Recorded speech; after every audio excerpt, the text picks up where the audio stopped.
So I was scrolling through my Twitter timeline, what was this, like a couple days ago or something like this, when I saw this this tweet by Pink News stumble upon my timeline that I thought we would talk about. It says, Candace Owens suspended from YouTube for violating hate speech policy with anti-LGBTQ plus content. Oh shit! Oh boy, oh boy, oh boy, oh boy. I thought we would dive into the article and take a look. Let's see what we got going on here. Right-wing political commentator Candace Owens has reportedly been suspended from YouTube following previous punishments for ongoing hate against the LGBTQ plus community. Owens, 34, hosts a show on conservative news site The Daily Wire, as well as running her own podcast, and has become well known for spouting dangerous claims about LGBTQ plus people. In a video posted on The Daily Wire's YouTube channel, fellow host Michael Knowles explained that he would be delivering the segment alone due to Owens' suspension, explaining that the show will now be streaming directly to its website rather than the video sharing platform. Knowles said, YouTube, you see, hates us.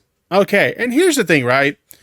I'm not like a pro deplatforming kind of guy, right? Like, I think that, like, everybody should be able to like have a platform and share their views and stuff like that, even if they're political views that I'm not fond of or that I strongly disagree with. And let me tell you, Candace Owens has opinions that I do not agree with. But here's the thing.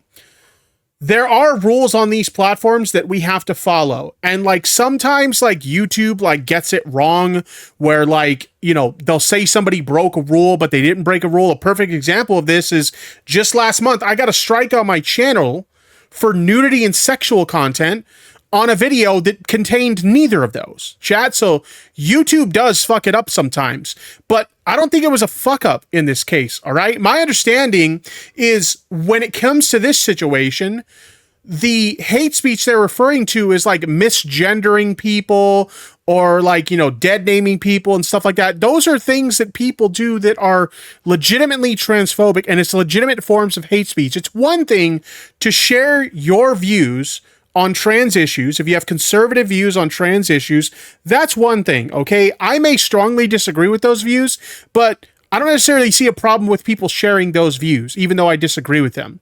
But when it comes to like, oh, you're not just sharing your views, now you're being transphobic by misgendering people and dead naming people, that's not okay. And that's a clear violation of like YouTube's rules. So this is no surprise that this is happening, in all honesty.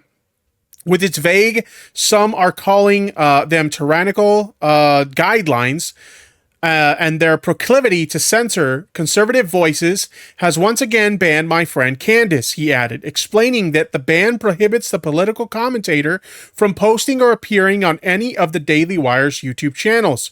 He went on to say that every one of us here at the Daily Wire has been in YouTube jail for one reason or another, and we've seen the kind of content that the Daily Wire produces, okay?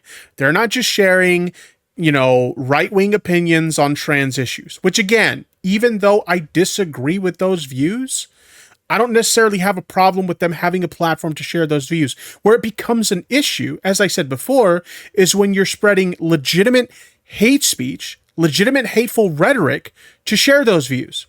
That's when it becomes a problem. You can discuss your views on trans issues without being a transphobic piece of shit and dead naming or misgendering people, right? That's where the problem comes in. You are engaging in legitimate hate speech on the platform, which very clearly violates YouTube's rules.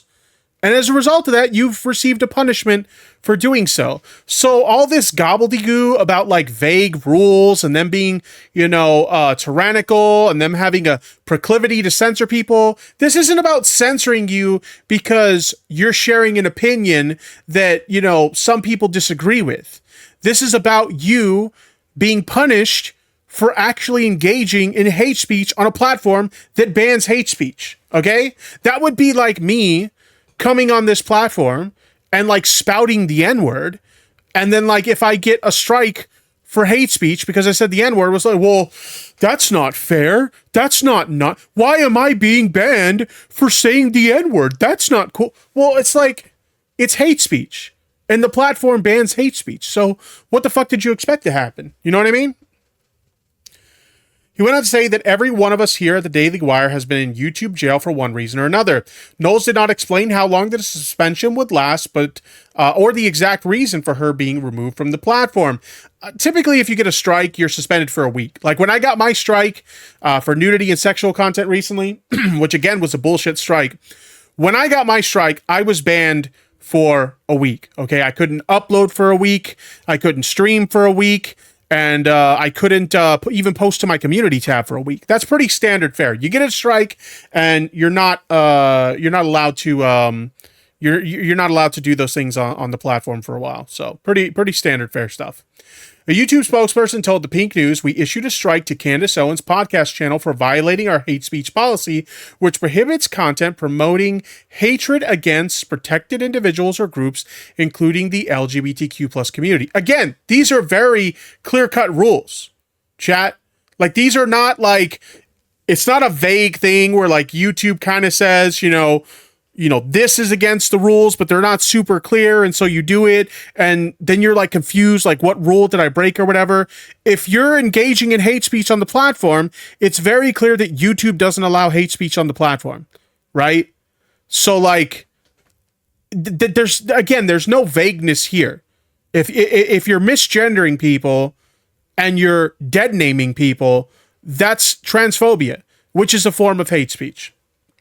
In June this year, Owens' YouTube content was demonetized for her continued misgendering of trans people, which the platform said at the time was a breach of its hateful conduct policy. Again, very fucking clear violation of the rules. YouTube operates a 3-strike system, and anyone who violates their policy 3 times within a 90-day period can be permanently banned from the platform. Oh shit! Oh shit! Oh shit! Pretty straightforward stuff. Candace Owens is no stranger to controversy, having previously been criticized for claiming YouTube star JoJo Siwa is lying about being gay. Yikes. Claiming anyone who shops at Target is gay and a pervert.